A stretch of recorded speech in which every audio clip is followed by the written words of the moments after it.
Vamos a Gálatas capítulo 5, verso 22 y 23. Vamos a continuar entonces con el fruto del Espíritu. Amén.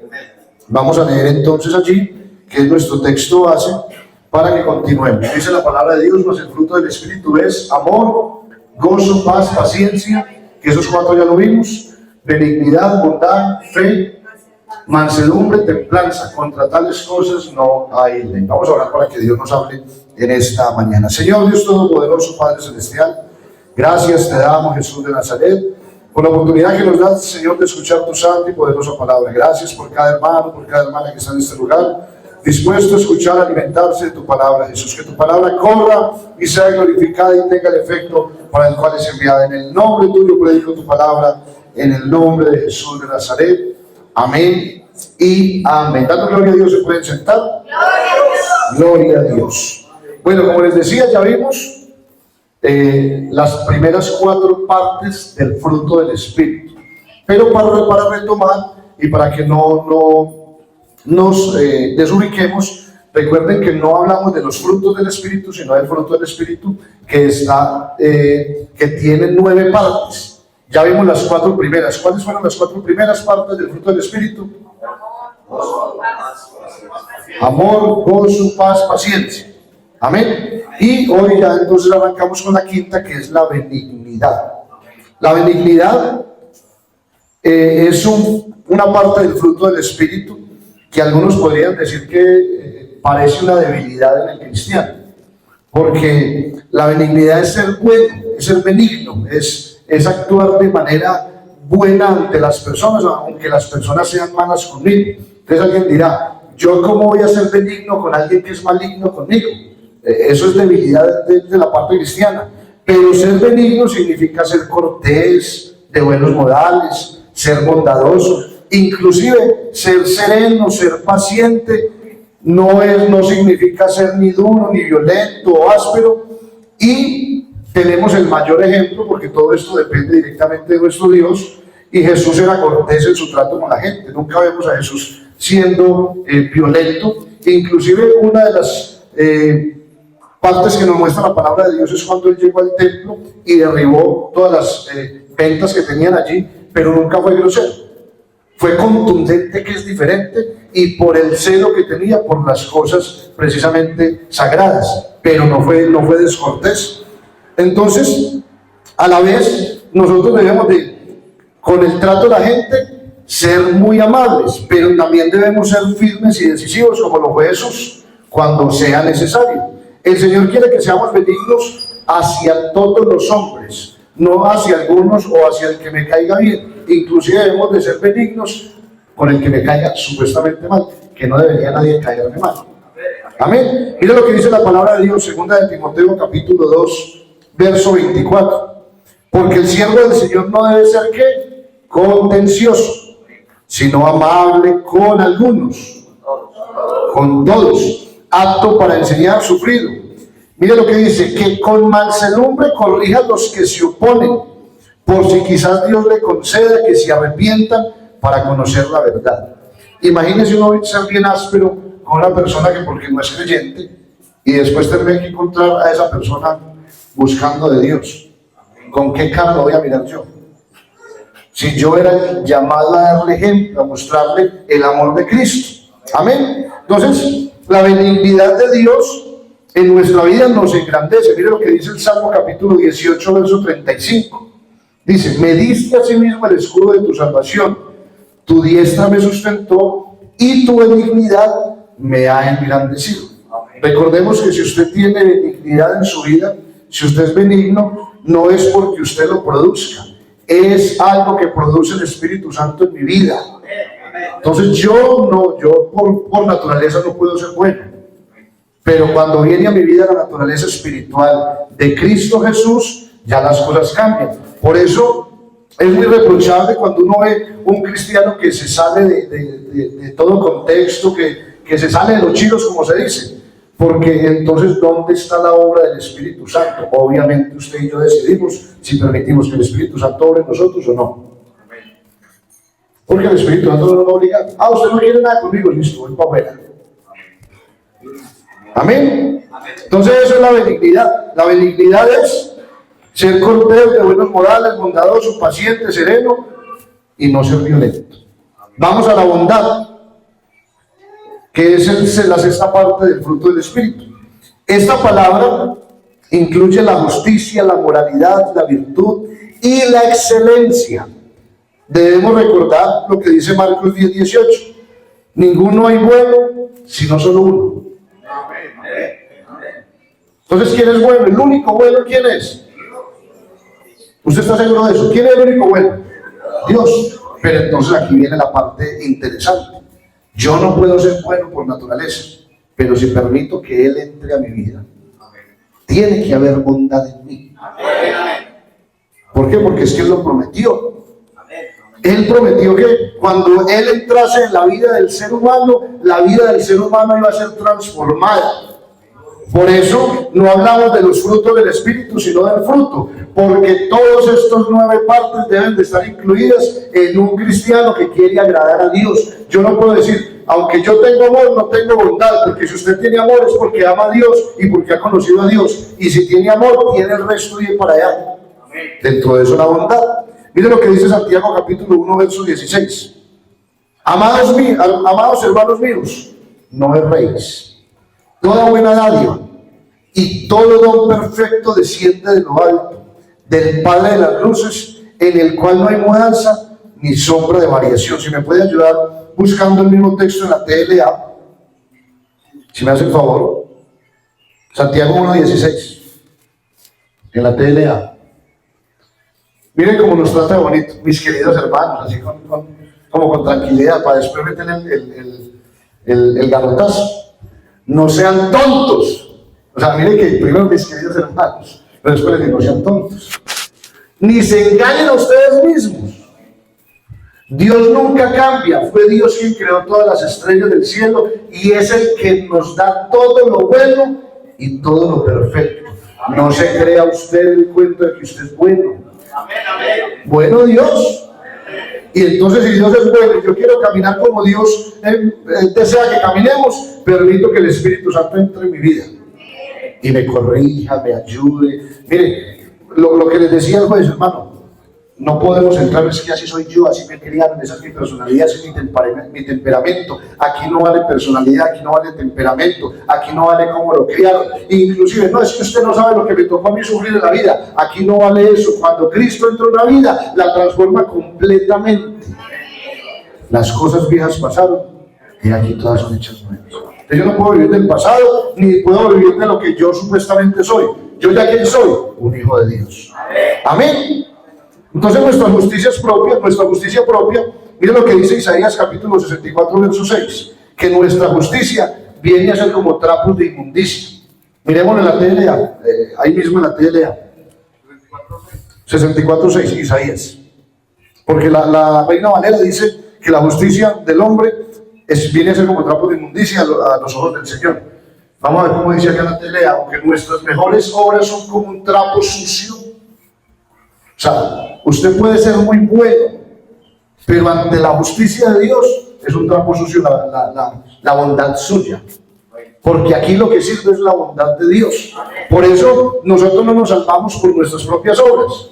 A uno se encuentra cuando está evangelizando, y los que nos ha tocado salir a evangelizar, nos encontramos con personas que dicen, Señor, pero yo no necesito nada de ese evangelio. Mire, yo no fumo, yo no bebo, yo no soy mujeriego, yo soy un hombre de casa, del trabajo a la casa y la casa al trabajo, nada más. Y yo creo que eso Dios no tiene en cuenta. Pues hay que enseñarle a esas personas que Dios no tiene en cuenta eso. Dios tiene en cuenta el que abre su corazón y le dice, Señor, haga conmigo lo que usted quiera.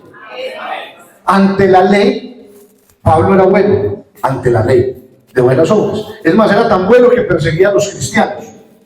Y eso para la ley era bueno, porque para la ley los cristianos no deberían existir.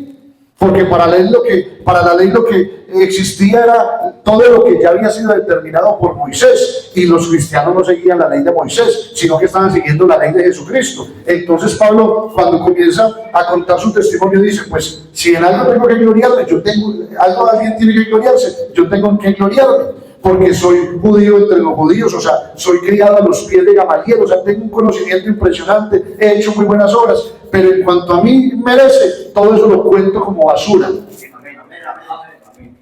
Porque aunque tenía muy buena formación, se dio cuenta que aquí no valía eso, aquí valía lo que él podía entregar su corazón a Jesucristo.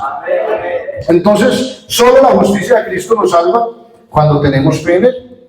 ¿Dios qué hace? Dios nos imputa la justicia de Jesús a nosotros, nos da la justicia de Jesús y nos la pone a disposición de nosotros. Si usted es justo, es porque Dios es justo, no porque usted sea justo. Mire lo que dice Romanos capítulo 4, verso 5.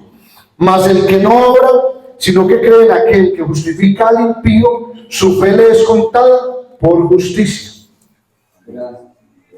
Dice otro texto: justificados pues por la fe tenemos paz para con Dios. O sea, nosotros somos justificados es por la fe en Jesucristo, no por nuestras propias obras. Entonces seremos algo solamente si perseveramos en la bondad de Dios. Ahorita estábamos cantando que creemos en la bondad de Dios. Y es un coro que de pronto nos gusta mucho, pero realmente más que gustarnos debemos estar convencidos que si algo tenemos bueno nosotros es la bondad de Dios en nuestra vida. Amén. ¿Qué dice Romanos capítulo 11, verso 22? Mirad pues la bondad y la severidad de Dios. La severidad ciertamente para con los que cayeron, o sea, hay severidad para los que caen, pero la bondad para contigo.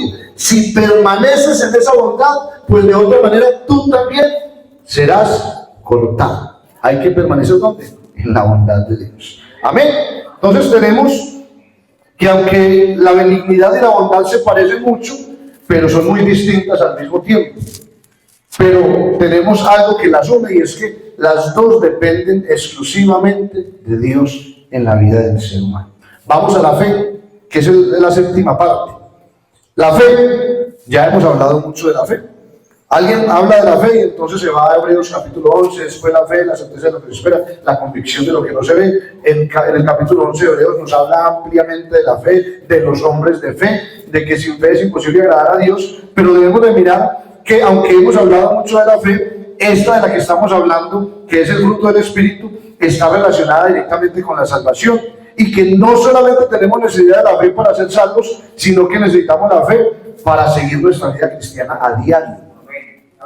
Porque nosotros tenemos que estar convencidos de que las promesas de Dios son verdad, y si tenemos esa fe y esa convicción, eso no nos dejará apartarnos del Señor, porque aunque vengan luchas, aunque vengan pruebas y dificultades, mi fe está puesta en Jesús, el autor y consumador de la fe. Amén. Entonces, por eso es que Hebreos 11:6 dice: sin fe es imposible agradar a Dios. ¿Usted cómo va a agradar a Dios si no tiene fe?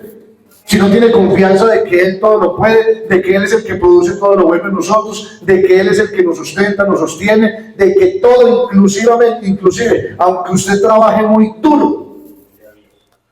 Porque a veces uno dice: no, es que yo soy el que trabajo y el que me gano el dinero. Entonces no depende de Dios, sino de mi trabajo. Sí, pero ¿quién le da el hábito de vida? ¿Quién le da el oxígeno? Es más, ¿quién le pone a usted a que sus pulmones puedan recibir el oxígeno? Si Dios quiere, le desconecta los pulmones, le desconecta el corazón, le desconecta el cerebro. Pero Dios es tan bueno que nos da la oportunidad de seguir adelante. Yo creo que si el Dios que nosotros tenemos no fuese bueno, desde el principio acaba con Adán y Eva y dice: me creo otros. Listo, nos dejó seguir un tiempito más, pero por allá nos dice Génesis capítulo 6, verso 4, que miró Dios el corazón del hombre que era de continuamente al mal. ¿Qué hace Dios? Dice: no, con esta gente no va a poder. Y entonces decidió destruir la humanidad. Pero Dios es tan bueno que halló gracia ante él un hombre llamado, ¿cómo fue el del arca? ¿Cómo fue el dueño del arca? Y bueno, y salvó a Noé y a su familia. Y entonces salvó a Noé, a la esposa, a los hijos y a las esposas de los hijos. Dios pudo haber terminado con toda la raza humana en ese momento y haber creado. Es más, ni haber creado, ya tenían los ángeles que le dicen todo el día y noche: santo, santo, que le sirve, que no tuvo problema cuando se le reveló el mismo Satanás, sino que llegó y lo desterró, no tenía problema. ¿Por qué? Porque Él es el Todopoderoso. Entonces, basado en eso, Yo no puedo tener fe, pero tener más fe en mí que en Dios, porque a veces nosotros creemos que es por nuestras propias fuerzas. Y aquí no es la fuerza suya, aquí no es la capacidad suya, aquí no es la inteligencia suya. Podemos ser superdotados, podemos tener una inteligencia máxima y así todo depende de Dios. Amén. La fe hace que nos demos cuenta que todas las cosas a nosotros nos ayudan para bien, a todos los que amamos a Dios. Todo nos ayuda para bien, aún lo que supuestamente no es tan bueno. Mire, hay cosas que para el ser humano son difíciles, un accidente, la muerte de un ser querido, y aún esas cosas nos ayudan para bien. Eso es la fe. Si usted mira, la Biblia nos habla y nos cuenta varias historias de hombres de fe. Hablamos de Abraham. Abraham, ¿cuánto no deseaba tener su propio hijo? Cuando le falló la fe, dijo, no, esta mujer es estéril, me voy a buscar el hijo por otro lado. Y cuando la fe falla, la solución es peor, la solución humana es peor que un problema. ¿Por qué? De la solución de Abraham salió Ismael. ¿Qué es Ismael ahorita? Un problema para todo el Medio Oriente. Todos esos islámicos, ¿de dónde salieron? De la descendencia de Ismael, porque fue la solución de un hombre que inicialmente le falló la fe. Llega el mismo Dios y le dice, venga Abraham, mamá, cuadra. Si yo le prometí, yo le cumplo. Y Abraham se mira bien viejito. Aquí no tenemos ninguno de esa edad. Le cumplo. Pero Abraham fue conchudo, no se miró él. Miró a la esposa y dijo, no, es que este viejo ya está más bien, ¿no? Es que hasta le cesó la costumbre de las mujeres. Pero entonces le creyó a Dios, y esa fe lo llevó a que aún siendo él impotente en la parte viril del ser humano, pudo concebir su esposa. Y de ahí salió el hijo de la promesa. Pero mire pues cómo es la cosa. Dios le promete, le cumple, y después le dice, ¿sabe qué, Abraham? Pero sacrifíqueme ese pelado. Y yo, bueno, teológicamente dice que el mayor acto de fe fue ese. Porque cuando va subiendo el monte a sacrificar el pelado, Abraham le dice a sus siervos, mire, el muchacho y yo iremos, adoraremos y volveremos. Ya le estaba convencido que volvía con el pelado. Pero yo sinceramente pienso que el pelado también tenía mucha fe. Porque el pelado no era un pelado, un niño de 12 años, o que de pronto me lo pueda llevar como más obligadito. Imagínate, yo llevándome a este pelado, venga que lo voy a sacrificar. Es mucho lo que corre. Me vas a sacrificar, me tienes que alcanzar. No se deja. Pero el pelado sabía que el Dios del padre de él algo haría. Y entonces la historia bíblica usted la conoce. Es una historia de fe. Esa es la fe que Dios necesita de nosotros. Antes era más difícil porque era algo externo, ahora es más fácil porque es algo interno. Dios en nosotros es la esperanza de gloria.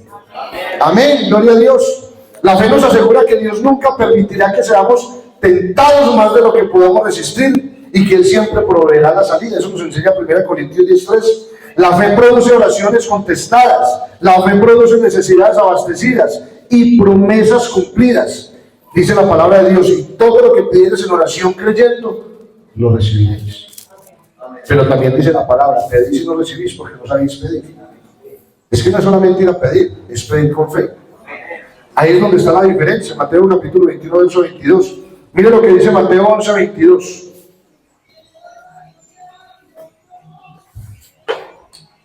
Respondiendo Jesús le dijo, tened fe en Dios, porque de cierto os digo que cualquiera que dijere a este monte, quítate y échate en el mar, y no dudare en su corazón, sino creyere que será hecho lo que dice, lo que diga, le será hecho. Por tanto os digo que todo lo que pidiereis orando, creed que lo recibiréis y os vendrá. Y cuando estéis orando, perdonad. Es que no ve que es donde está la banderita. Claro, usted va y pide, pero resulta que usted es una persona rencorosa. ¿Qué quiere que usted reciba de parte de Dios respuesta? No lo va a recibir. Porque usted necesita tener perdón en su corazón por todos, aún por los enemigos, por el que lo trata mal. Usted tiene que vivir libre, tranquilo. Y cuando usted vive libre y tranquilo, entonces dice, por tanto os digo que lo que piden en oración, que lo recibiréis y os vendrá. Y cuando estéis orando, perdonad. Si tenéis algo contra alguno, para que también vuestro Padre que está en los cielos os perdone a vosotros vuestras ofensas, porque si vosotros no perdonáis, tampoco vuestro Padre que está en los cielos os perdonará vuestras ofensas. Entonces necesitamos acomodar las cosas como son. Y a veces no entendemos que no recibimos respuesta de parte de Dios, y es porque nosotros mismos le estamos poniendo cuña a la respuesta.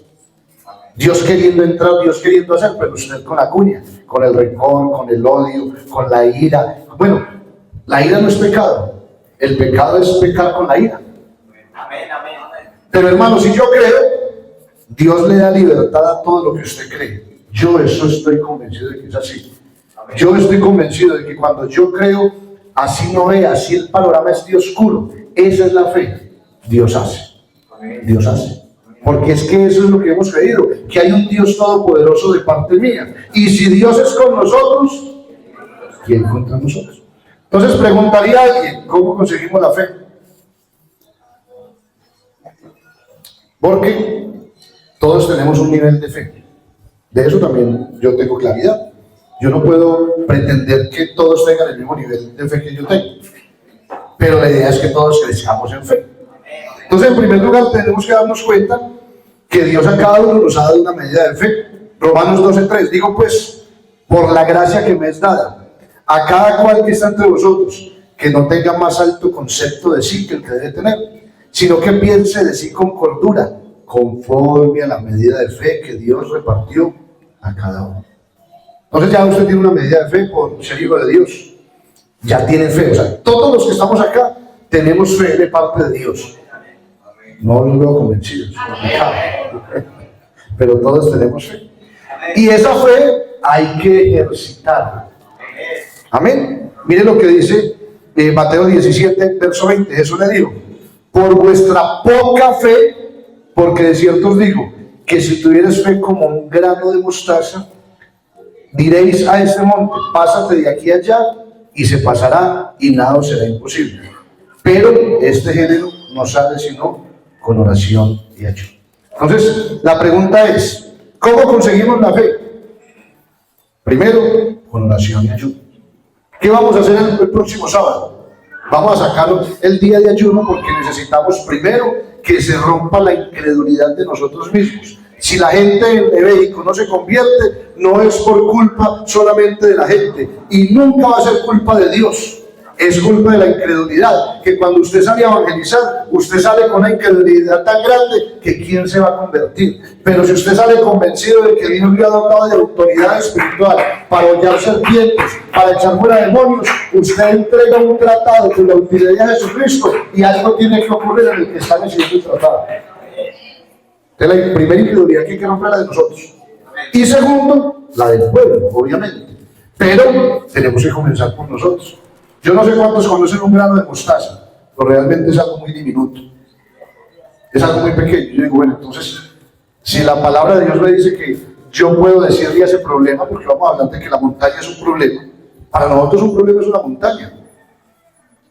Esta semana, por ejemplo, el hermano tenía el examen de los ojos, a ver si lo tenía que operar. Para él, como no tiene conocimiento médico, esa incertidumbre era una montaña.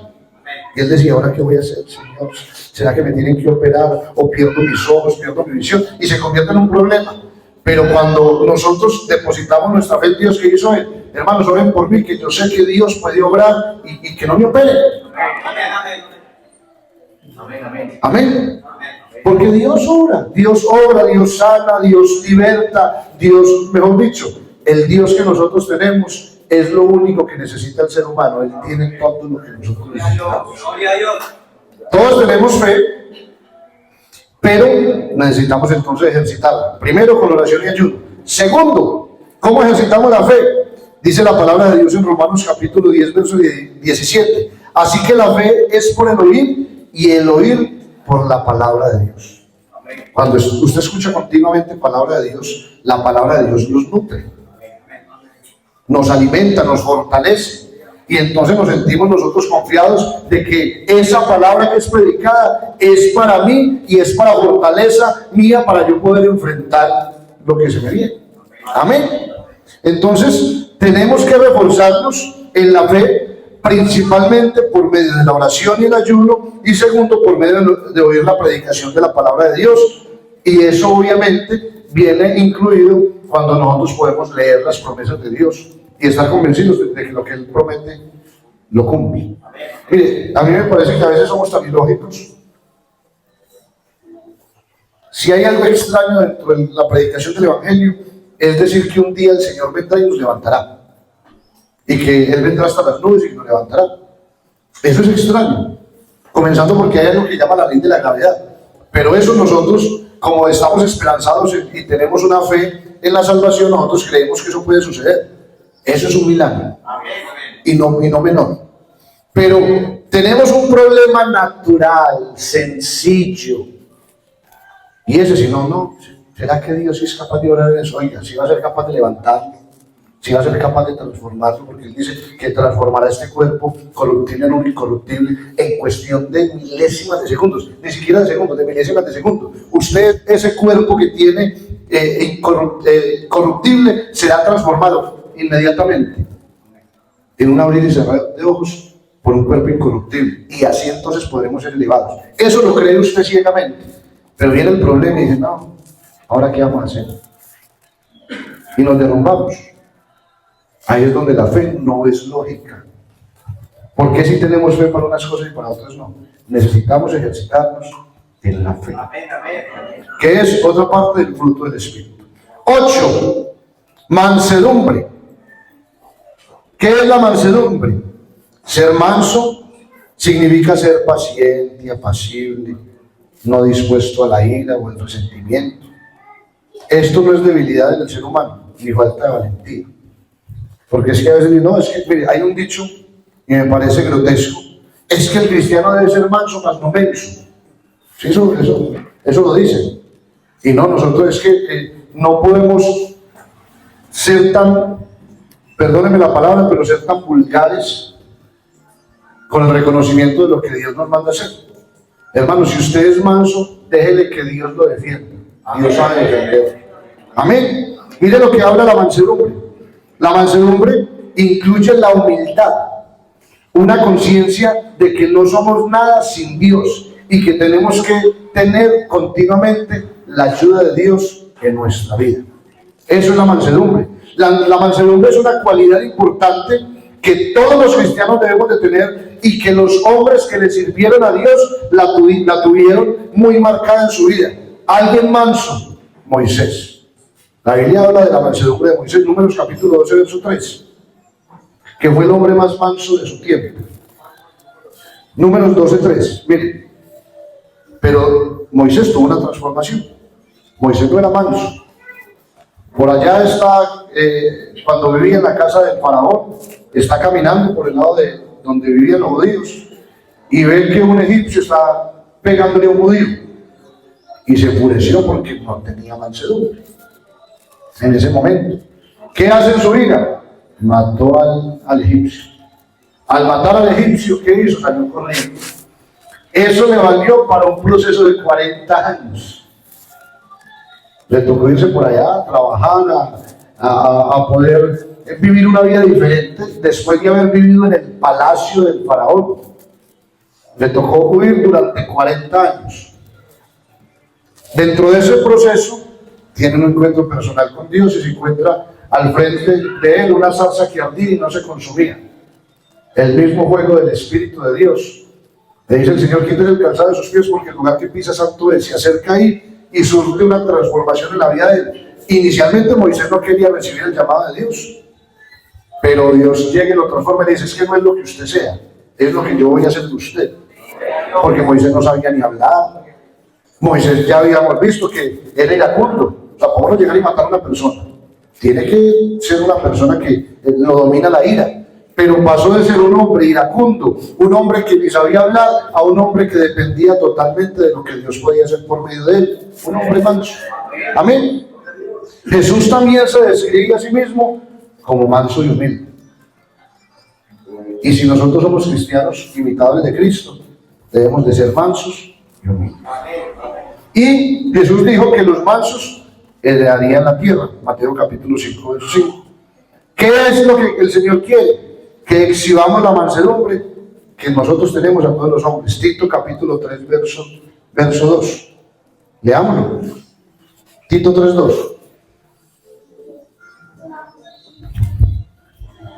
Que a nadie difamen, que no sean pendencieros, sino amables, mostrando toda mansedumbre para con todos los hombres. Usted sabe que, mire, y no solamente pasa acá, pasa en todas las congregaciones, lamentablemente. Sale uno a hablar del evangelio y se encuentra con personas que dicen, no, pues yo me voy a volver evangélico para ser como esa señora, que es toda grosera. Qué pena. Imaginen cómo van a creer en el evangelio si yo les estoy mostrando un evangelio errado. Pero yo sí voy y muestro mansedumbre, estoy mostrando a Cristo, porque Cristo era manso. Amén. Y les voy a mencionar algunas cosas que la Biblia dice que se deben hacer con mansedumbre. Primero, debemos predicar la palabra de Dios con mansedumbre, no con altivez. Debemos recibir la palabra de Dios con mansedumbre. Maluco que usted salga enojado de acá, que porque le tiraron duro con la predicación. Decía un pastor que los hay. Y a mí ya me ha tocado. Que enojados con uno que porque predicó muy duro, no, predicó la palabra de Dios. Y a veces no todo tiene que ser hablar en lenguas y brincar, no, hay que corregir por medio de la palabra de Dios. Hay que ayudar y restaurar a un hermano con mansedumbre. Mire, hermano, si usted tiene la mansedumbre del Señor, usted se encuentra un apartado en la calle y usted no le da la espalda. A mí me parece mal hecho que usted no salude con amor a un hermano que está apartado que porque está apartado. ¿No? Antes a esos hay que mostrarle más la mansedumbre. Mire, dentro de lo poco que sé de la historia, precisamente la hermana que está apartada está un poco amargada que porque los hermanos la han tratado mal y la han tenido así como, no, así no es. No importa, mire, no importa el pecado que haya cometido, tenemos el Dios que restaura. No somos nosotros quien para juzgar. Hay que ayudar al que está en problemado. Y con mansedumbre debemos mostrar la sabiduría de Dios y adornar nuestras vidas. Entonces, la mansedumbre es una actitud que debemos conscientemente esforzarnos en desarrollar en nosotros mismos. Se requiere de un esfuerzo de parte nuestra. ¿Qué dice la palabra de Dios? Parafraseando: someteos pues a Dios y humillado delante del Señor. Si usted se somete y se humilla delante del Señor, usted va a ser una persona mansa. Y 9, la parte 9 del fruto del Espíritu, la templanza. ¿Qué es la templanza? Ya habíamos hablado en una enseñanza anterior que también es lo mismo que decir dominio propio. Es moderarme a mí mismo. Es poder tener dominio sobre lo que soy yo. Porque yo tengo una naturaleza pecaminosa y lo que les he dicho, yo puedo asentarme a decir, es que así soy yo. Sí, pero si usted tiene templanza y usted tiene dominio propio, entonces usted ya no vive usted, sino que es Cristo el que vive por medio suyo. Ya no es Andrés, ya no es Juan, ya no es Carlos, ya no es Daniela, ya no es Aura, ya es Dios en nosotros. Y ya es indiferente. Si yo me pongo, si alguien viene y habla con Andrés, Andrés es peleón, Andrés puede ser grosero, pero si habla con el cristiano, y ahí las cosas tienen que cambiar. No deben, tienen. Hay gente que yo ofende, no tiene, sí tiene. Porque es que cuando el Espíritu Santo, yo me ufano de que yo estoy caminando bajo la influencia del Espíritu Santo, eso se tiene que ver. Eso se tiene que notar. Y esa obra del Espíritu Santo en mi vida puede ser progresiva y se puede demorar lo que usted la deje demorar. O sea, Dios va actuando según lo que usted va permitiendo. Como Dios no nos obliga, Dios iba empujando a ver si usted deja. Pero si usted no deja, pues el Señor espera, es paciente. Él sí que es paciente. Pero ¿qué es lo mejor que puede hacer un cristiano? Dejar que Él entre completamente en nuestra vida. ¿Para qué decir, no, es que, hermano, es que apenas voy en el camino, esto es algo que se puede tardar, sabiendo que Dios es capaz de ya mismo transformarlo? El que requiere un proceso es usted que no quiere dejar por ahí decían que hay hermanos que a veces los ven en la cantina tomando.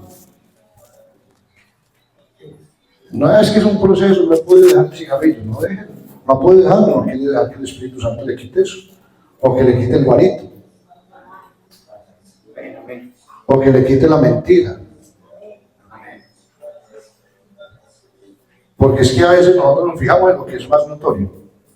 Claro, uno ve a un hermano en la cantina del pueblo tomando, estaba el hermano, y cuando es por ahí mentirosito que de pronto no es tan notorio. Cuando es chismoso, ¿qué?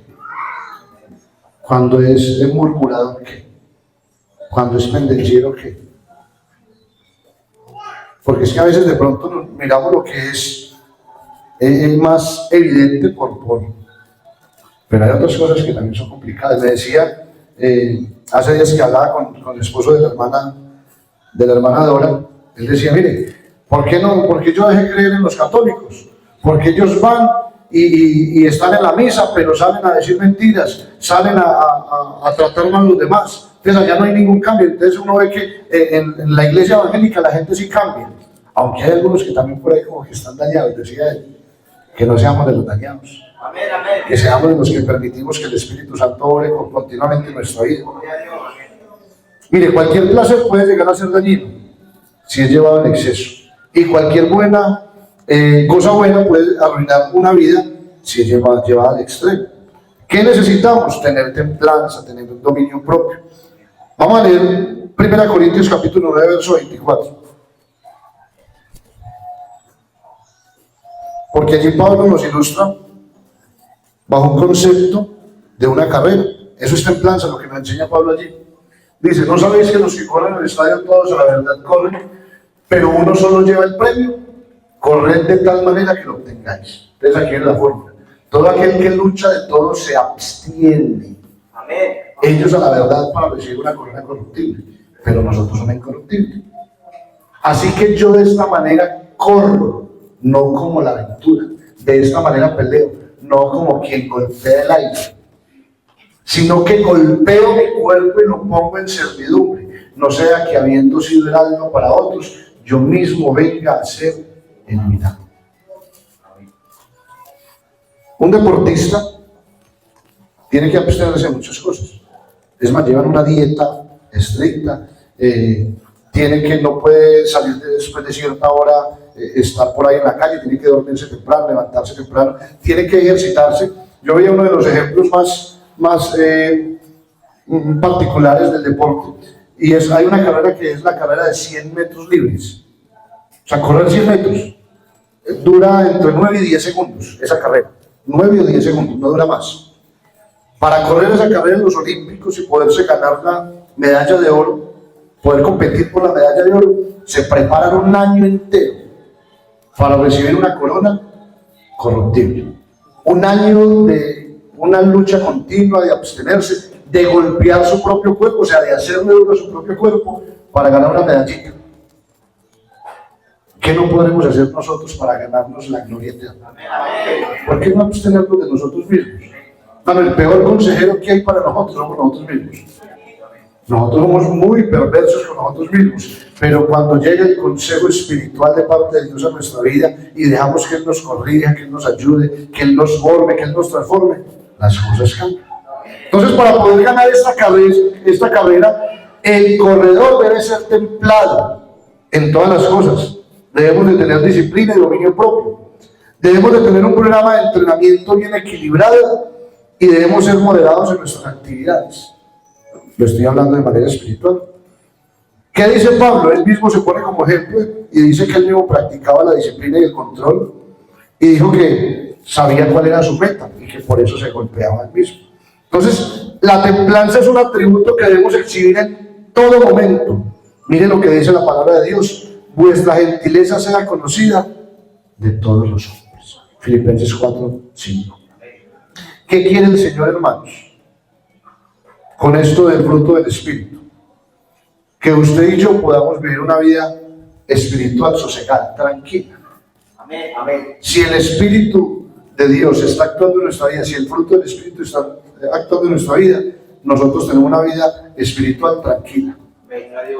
Porque es el mismo Dios en mí.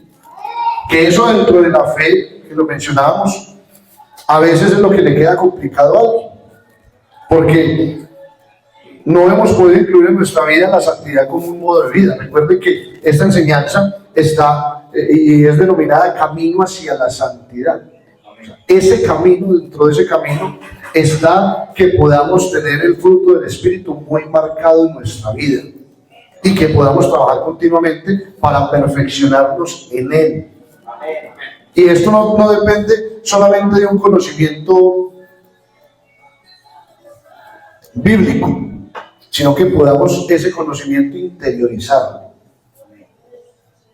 Que usted pueda vivir, que yo pueda vivir, que todos podamos vivir para agradar a Dios a costa de lo que toque, inclusive a costa de mí mismo. Yo les decía a los muchachos, estamos ahí reunidos, les decía, mire, en esto es muy sencillo.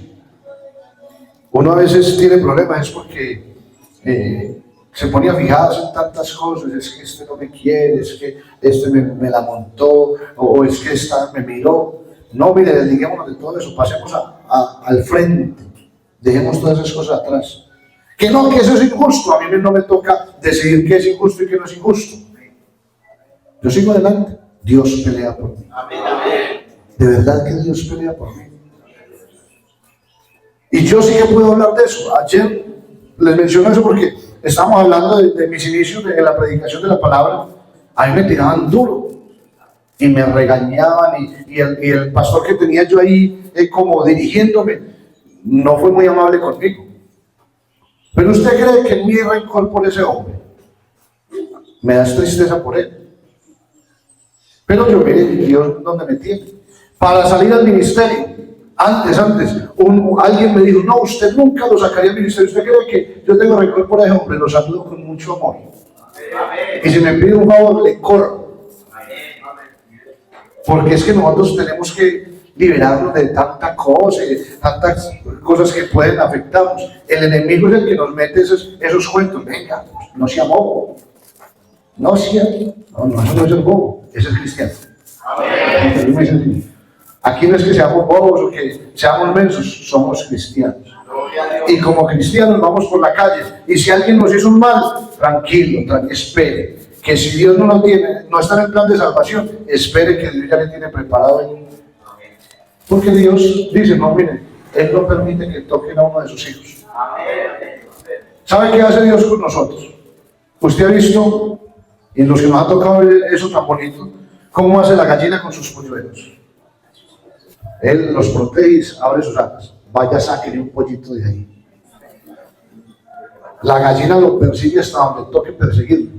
Y de pronto es más pequeña que uno, pero ella se siente con esa valentía por defender a uno de sus polluelos. Si eso no hace una simple y diminuta gallina, ¿qué no hará por nosotros el Dios Todopoderoso? Por eso dice la palabra de Dios en el Salmo 91. El que habita en el abrigo del Altísimo morará bajo la sombra del Omnipotente. Caerán a tu lado 1000 y 10.000 a tu diestra, mas a ti no llegarán. Eso no es solamente para tenerlo abierto en la casa en el Salmo 91, es para creerlo. Amén. Entonces, si dejamos que su Espíritu nos guíe y si cultivamos el fruto del Espíritu, la santidad vendrá de manera natural a nuestra vida y fácilmente. Será un gozo y no una carga. Será un modo normal de vida. Es que el Evangelio se vuelve difícil para el que no lo sabe llevar. Yo esta semana aconsejaba a alguien y le decía, dentro del consejo, decía, bueno, hoy Dios, estoy hablando así con autoridad porque estoy fortalecido. Porque a veces llega la debilidad a uno y ya necesita que alguien venga y lo aconseje a uno. Pero hoy les digo en el nombre de Jesús, el Dios que tiene esta iglesia es un Dios grande, es un Dios poderoso, es un Dios que tiene cuidado de sus hijos. Él dijo, yo estaré con vosotros todos los días hasta el fin del mundo. Entreguémonos completamente a vivir para Él y permitamos que ese fruto del Espíritu actúe en nuestra vida todos los días.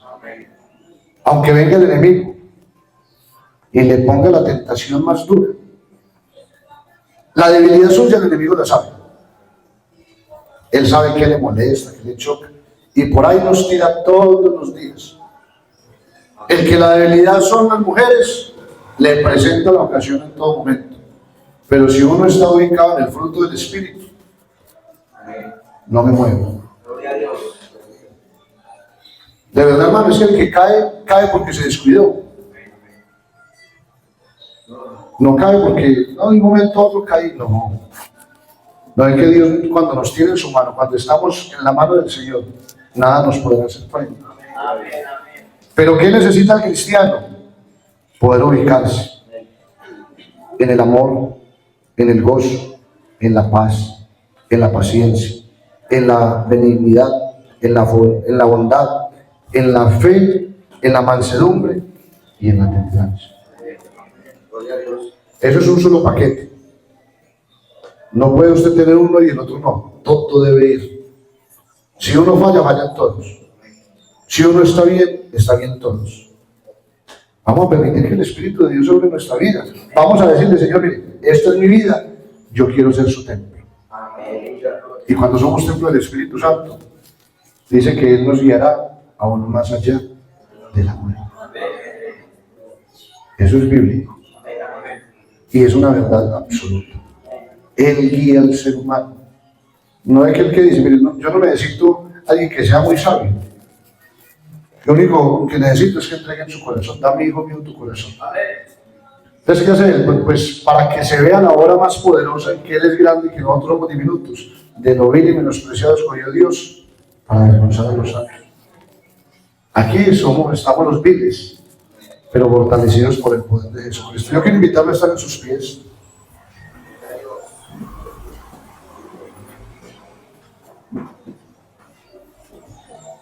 Esto de la vida cristiana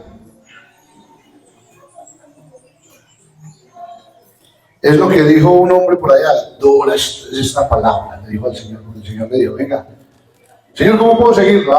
Tiene que dejar todo lo suyo. Él no le entendió muy bien, él creyó que tenía que dejarle la plática. No, es dejarnos a nosotros mismos. Deje a Andrés, olvídese de Andrés y viva para Cristo. Dios, no dures esta palabra, Señor, ¿quién la seguirá? Pero todo el que dejó que el Espíritu Santo entrase a su vida y actuara, le ha ido bien. Porque es que es Dios en nosotros. Entonces yo le invito en esta mañana para que usted pueda tener un diálogo sincero con Dios, para que podamos tener un diálogo sincero con Dios. Esto le pega a uno duro, que no solamente le pega al que está escuchando, a él le pega al que está predicando. Y entonces uno entiende, y estos días que he estado estudiando esta palabra, yo digo, Señor, todavía me falta. Pero gracias a Dios porque tenemos la capacidad de reconocer que nos falta y que vamos hacia el camino de la santidad. Amén. Vamos a orar, poner nuestra vida espiritual en las manos del Señor. Dios Todopoderoso, Padre Celestial. En esta hora, Jesús de Nazaret, invocamos tu santo y poderoso nombre, Señor. Sabiendo y reconociendo, Jesús, que sin ti no somos nada. Tu palabra nos enseña que separados de